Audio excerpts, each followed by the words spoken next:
Hi guys! Hey, how you guys doing? Welcome to Promise of Success. Yes. Once again, I'm Tshepisho Chonco.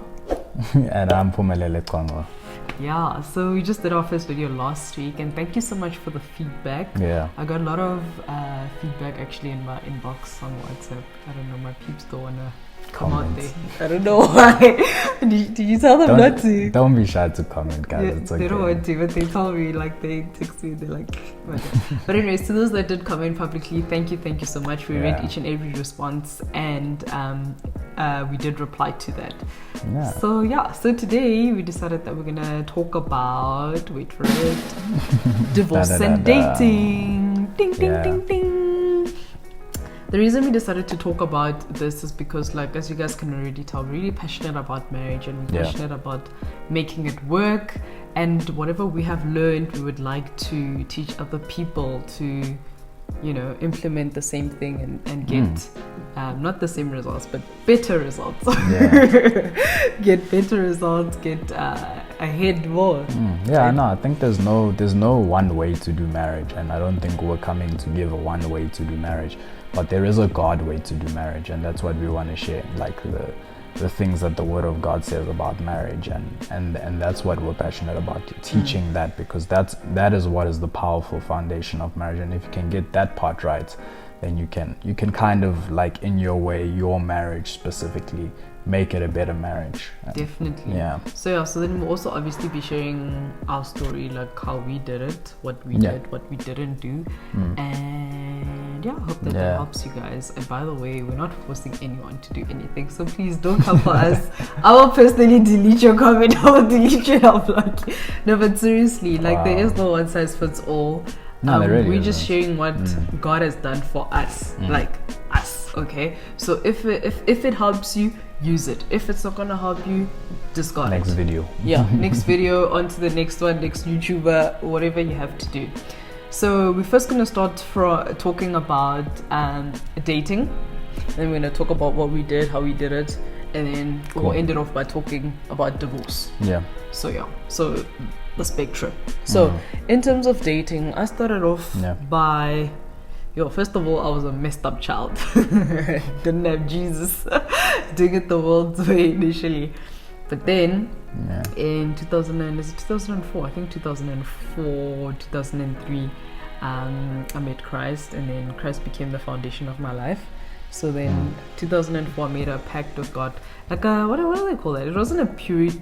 I call it a purity pact. I didn't have a promise ring or anything like that, but I just kind of dedicated my life to God and said, Lord, I'm not going to date until I'm 21.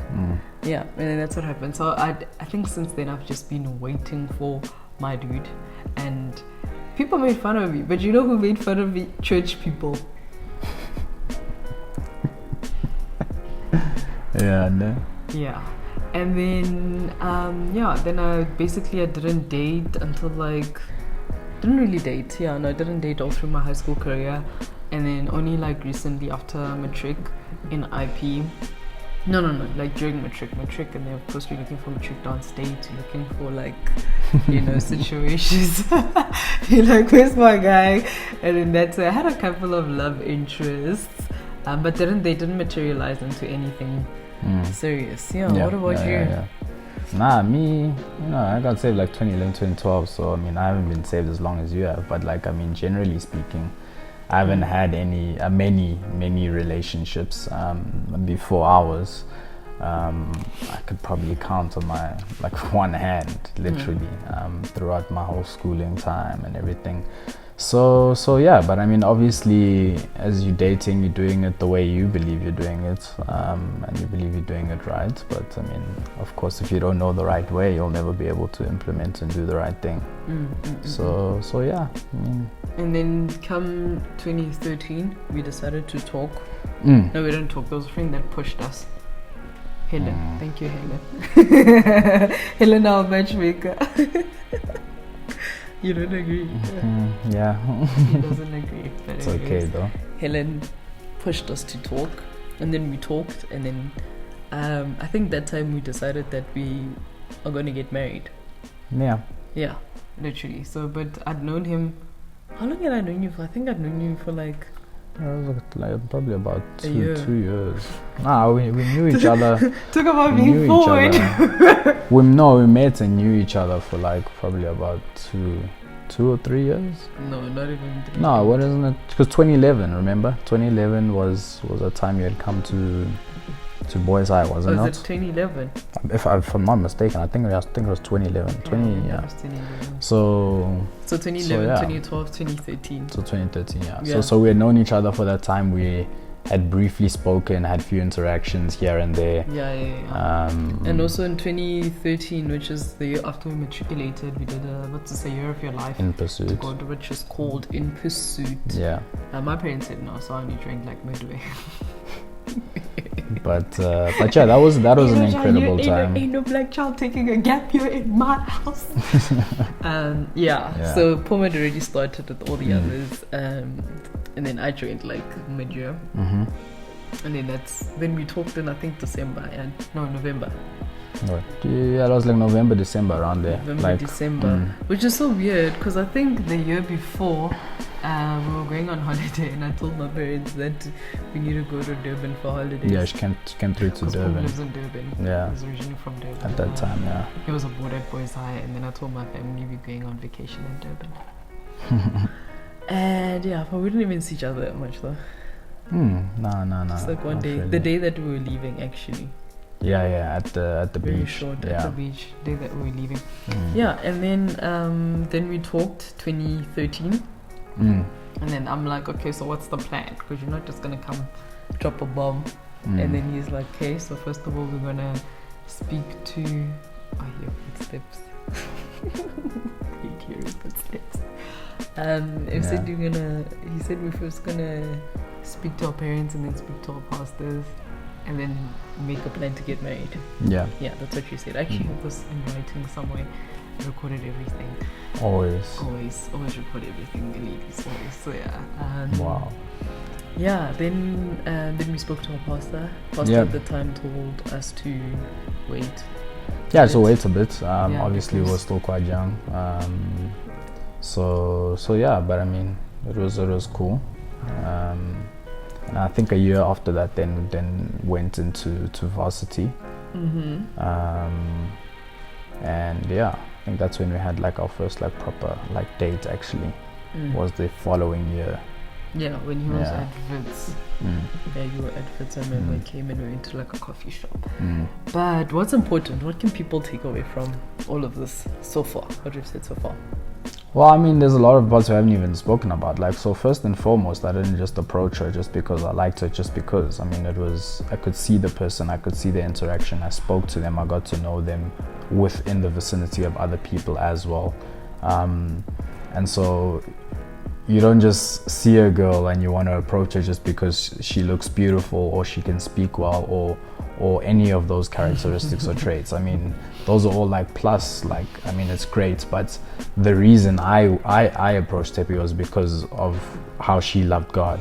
And that was, for me, what was most important in the wife that I would be looking for is the love that they had for God. And I mean, obviously there's also a list of other things, but I mean, that was first and foremost like the foundation and like what was most important. So I think it's important to note that. Yeah, I think for me, I just had a list of what I wanted actually, because I do understand the Bible says that he who finds a good thing. He who finds a good thing. So I knew that I wasn't necessarily in pursuit, wasn't the one to find, but if he came looking for me, then the thing needs to know what type of he wants. I don't know if you guys understand what I'm saying. What I'm saying is I had a list of like things that I wanted in a guy. He must this, he must that, he must this. But the list wasn't necessarily superficial. So it had different aspects to it. So I think it had ministry, it had physical appearance, I think it had spiritual. What else did it have? I wish I had it. I forgot to bring it now. It had different like temperament. Why is this important? This is important because in the dating phase, this is where you get to uncover a lot of things if you do it right. This is not the phase where you're supposed to be having sex. No. That only comes later in marriage. At this phase, you're supposed to be sober-minded. You're supposed to be preparing for this. Yeah. Why again? Because right now, at this point in this point of time, you haven't made a covenant before God, right? So you're allowed to be as picky as you want to be. Like, for me, one thing that I never liked was dudes with bad breath. So just things like that. No, I'm allowed to. I haven't made a covenant yet. I haven't made a commitment yet. I haven't publicized it yet. I haven't taken it to God. I haven't so I'm allowed to. Even the slightest of things that I think this is not going to work for me. Yeah. These are the things that you he's got good friends, so he's fine. Heads are married him. So things like that. This is important because once you've transitioned into the marriage, then now you're in a totally different ball game. So now you can't just yeah, no, I mean, look, I think basically what you're trying to say, yeah, exactly. It's once you make that covenant before God, you've made that covenant before God, and the vows that you speak till death do us part. Those are the vows that you speak. That is your word is your what did they say? Your word is your bond. So I think it's really important for people to distinguish the difference between dating and marriage, because some people enter marriage thinking that it's still dating anottle person, but or they're dating and they think they're married just because they share a house. Yeah, that as well. I mean, that's another conversation as well. No, so it's really I think not. it's very important to distinguish the difference and know the difference, and to know that when you do get married, and if you do plan to get married to the person that you are currently dating, or someone that you would like to approach, or whatever the case is, that that marriage is a serious thing, and it's something that's done before God. It's entered into soberly. Yeah. So with your criteria is supposed to guide you so that you don't get lost in emotions. Because sometimes with dating, you're like, I like this person, and then it clouds your judgment, and then it's even worse if you're intimate with the person before the right time. Yeah. And then that's why we would find ourselves in toxic relationships and stuff, because we can't see past all of that. There's too much going on. So your boundaries are there to protect you, so that when your emotions fail you, you can go back. It's like signing a contract when you're in a happy mood, when you're not in your right frame of mind, and then when you get sober again, you're like, flip, what did I actually sign? Or the contract binds you so that you know that you can't act beyond whatever. But this is not a contract, so it's just something that you have for yourself, and you know that this is what I want. So with that, for instance, for me, I never wanted a guy with a temper, because for me, I could already see how that could potentially become an abusive person, And I know there's some people that are going to say, yeah, but what if you marry somebody now and they were like this and then they changed? Granted, people do change, but there's another thing that Pum and I would like to recommend that you guys do. Don't date in isolation. Always have leaders speaking into your life. So what we did, we submitted our relationship to our pastor, and they knew what we wanted to do. They knew the direction of the relationship that we wanted to take, and also our parents. So by doing that, we protected ourselves. So let's say Pum was a dodgy guy. Let's say, just imagine. I know it's hard to picture it, but let's just say he was a dodgy guy or is a dodgy guy, and I didn't know that, and maybe I was just like, no, I love this guy, and then I'm with him, and then if I don't tell anybody about this relationship, only I know that I'm dating him. And if I only tell my friends, only people that are my peers are dating him. And usually friends, some might call you out, some might not. Some of them are just happy, like, oh, show me what that guy, oh, show me that guy. Yeah, exactly. They're not usually thinking long term for you. They're not thinking, could this guy be marriage material? That's not usually what our peers are thinking, unless if they're far beyond their years. 12 seconds later. So so as I was saying, then with your peers, they might not be looking at I don't know, things that are actually going to matter in the long run. They might be like, oh, he's got abs, or other useless things, or he's got money, as if money can't be taken away, or stupid things like that, And then, but if I've told people that are older than me, wiser, just wise counsel, that protects me. So obviously, my dad or for my mom will be able to, I know my mom's prays. My mom prays, she'll be able to pick up if something's not right. My dad will be able to suss him out and see, is this guy who he says he is? Yeah. So why my dad is a guy. He was once a guy, he was once a teenage boy, and now he can guide me. Then I've got my pastors. My pastors are also praying and also watching, you know, they're looking at the fruit of his life, they're looking at the fruit of my life, seeing if this is gonna work. Our leaders, if they are wise leaders, preferably older, they'll be able to like just pick up things that maybe that I might not see. So by just telling other people about the relationship, it also like helps. I think it becomes a bit dangerous and a bit tricky when a dude doesn't want to involve anyone and just wants it to be a relationship between two people. I think that's like a red flag. Run, sister, run. No, but why? I mean, if you've got nothing to hide and you know you're not gonna, if you've got pure intentions with somebody's daughter, why do you want to hide them? Why don't you want them to? No, I hear you. Yeah. So I think when they start doing weird things like that and they don't want you, like for me, that happened to me once. One guy didn't want me to tell my pastor about us or whatever.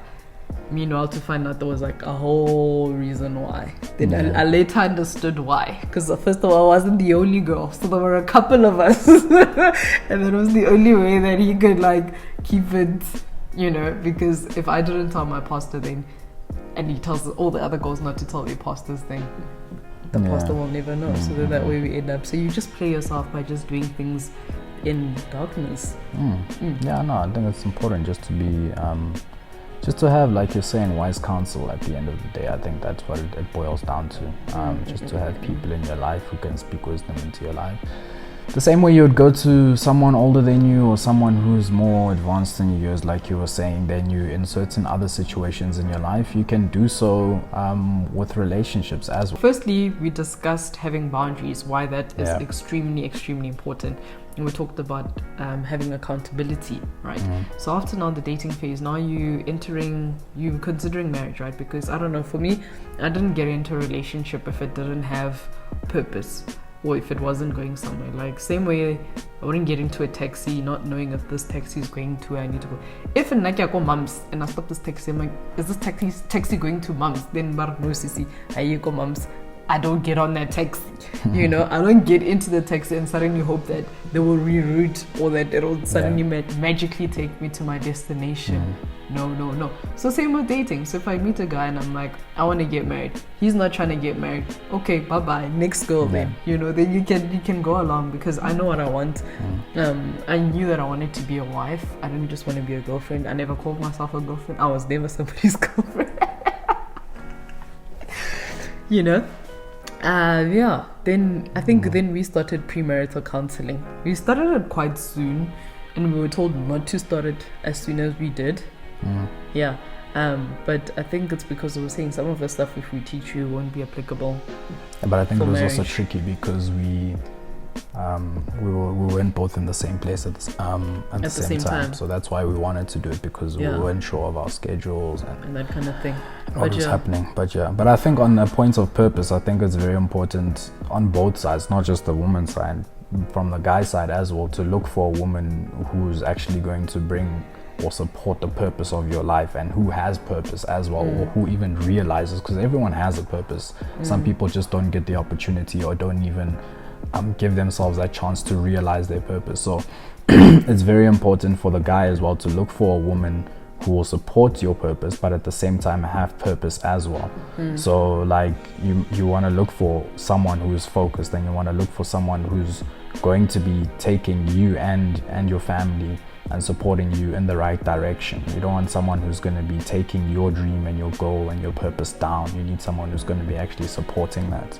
I think in a practical sense, basically I knew that I wasn't trying to date no rappers or rapper wannabes. And there's nothing wrong with that. There's nothing wrong with that. That's just me. To put that out there. Like I said in the beginning, everyone has their. This is moi. Yeah, okay? Exactly. Like everyone has their own own desires, what you want, and that's perfectly okay, because everyone is different. Okay. There is no one way to do these things. So, but personally, me, Tshepisho, myself, I knew that rapper, no ways. Like I just wasn't about that life. I wasn't about that. So I think if you also know who you are and you know where you're going, it makes it easier to like fine tune who you should be like. Yeah. Considering, you know. So like marrying your match in a sense. I don't know if that makes sense. Because you also don't want to be with someone, you get married, and then maybe let's say you guys haven't discovered God's purpose for your life in the initial stages of the marriage, but then later on you're ready to jump into what God has called you to do, but then the person you're with is like, yeah, nah. I'm not sure. Yeah, you know that meme that SpongeBob meme that says, I'ma be out. And then they're like, I'ma be, you know, you don't want that, and you don't want friction. So, and I think also, like you're saying, is the only way you'll know that is when you communicate with someone. And I think that's why when we mentioned in our previous video why communication was so important, we established from the beginning of the relationship, before we even spoke, communication was there, and it was something that was taken seriously. Like, we didn't just talk, but we spoke to get to know each other, and we spoke like for purpose, you know what I mean? And then even further on, then we spoke and we were like, hey, what are your dreams? What are your goals? What do you want to do in life? Like, what are your aspirations? Like, you want to get to know where someone wants to go, because if someone doesn't want to go anywhere and you're trying to go somewhere, they're going to be holding you back. Taxi, guys, taxi. Remember the taxi? Yeah, don't get on the taxi. So for instance, like I asked Pum like 1,000 million questions. Like, what's your DNA? What's your blood type? Okay, she didn't ask that. How many hours do you sleep a day? What ticks you off? What makes you mad? What makes you angry? What? Like, I asked so many things. Like, how are your parents? How's your relationship with your mom? How's your relationship with your dad? What's in your bank account? You should ask that. No, I didn't ask that. But the whole idea is just to ask, like, just to really make sure that you know what you're getting into. Because remember why, guys? Remember, the goal is to avoid divorce. We don't want to go that route. I don't even want to say the goal is to avoid divorce, but we don't want to go that route because we want to build the relationship so strong and make sure that the roots are good initially. I think, do you know what the issue is? I think people take dating like very lightly. I think that's the thing. So then people don't they do it very lightly. So if you take the dating phase seriously and you take the initial phase seriously, then you'll start to see the difference in marriage as well. Because we took our dating phase quite seriously and set up boundaries, and we spoke, we got to know each other, but we took it seriously at the same time. It wasn't just like a willy-nilly, hey, okay, we're dating, it's boyfriend, girlfriend type of thing. It was like a, hey, we're in this relationship and we're building it towards having marriage in thought already. So we're already thinking, okay, what type of husband am I going to be? What type of wife is she going to be? Like, we're building on that already from the initial phase, you know. But also not taking things too early. So not doing things a wife would do too early, or not doing things like a husband would do too early. Nah, for example, I know you always go on, and girls always go on about like cooking for a guy. Like, or if like you're staying together, it's like cooking for a guy. It's a no for you. It's like a no from me. So I'm just saying things like that. But what I'm just saying is that you do need to take it seriously. What would a guy be doing too early? What would a guy be doing too early? Shucks, man. I mean, I don't know. What do you think? I think maybe paying off her date. Yeah, but look, that's the thing. Like, we're also not saying no to anyone. Every relationship is different, and some have done this, and some have worked and turned out to be incredible marriages.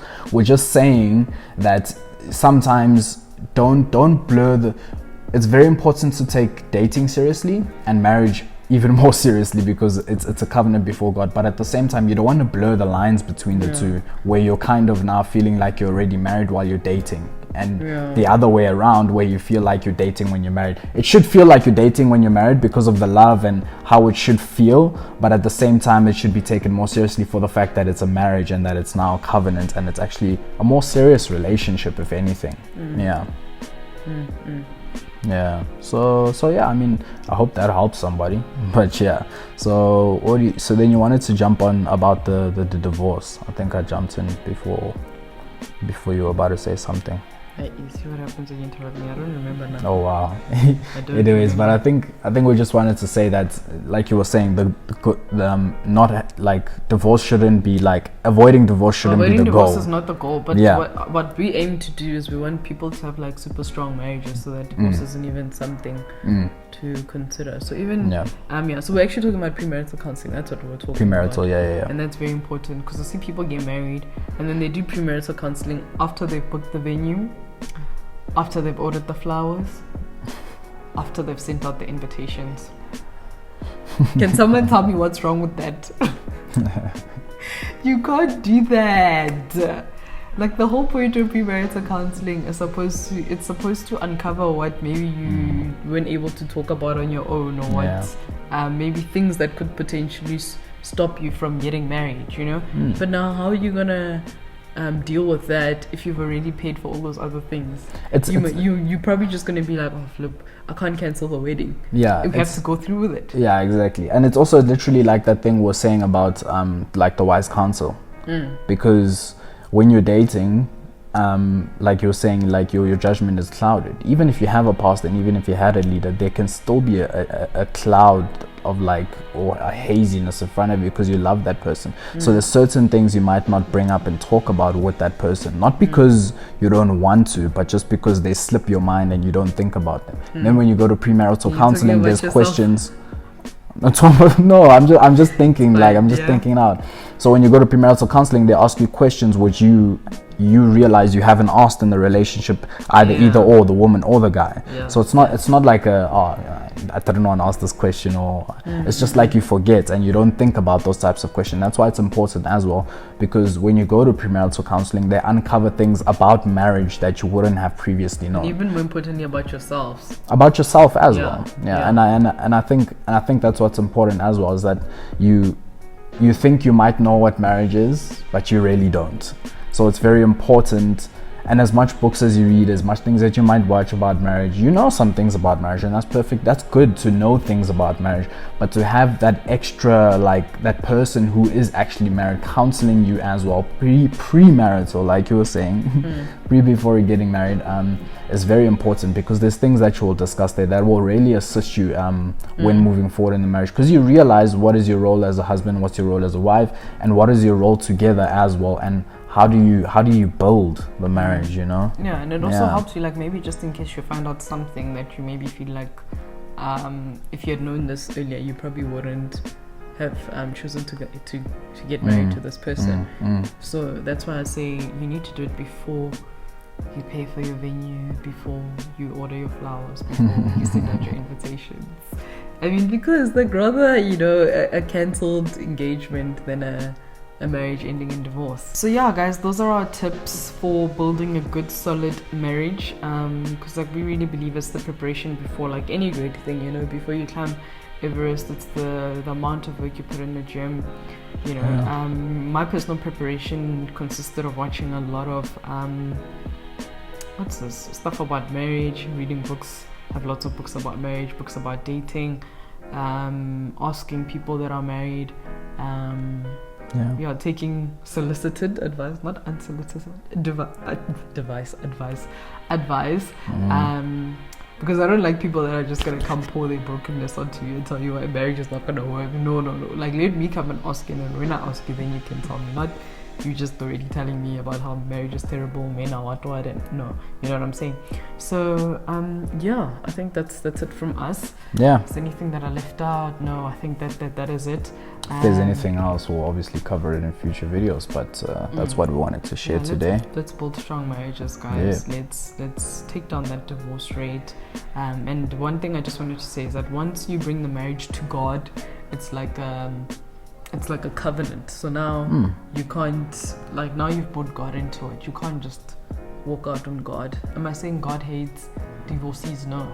God hates divorce. Like, we hate divorce, we hate sin, but we don't, the person, that the divorcee, that there's complete grace and mercy if you have divorce. Like, that's not what we're saying. We're not bashing you or anything, but we would just like people to understand the seriousness of the covenant of marriage, because also once you divorce, it also usually affects other people in it. If you've got children, it affects them. So it affects so many things, whereas we could have just like taken extra precautionary measures before entering into the marriage than to later divorce.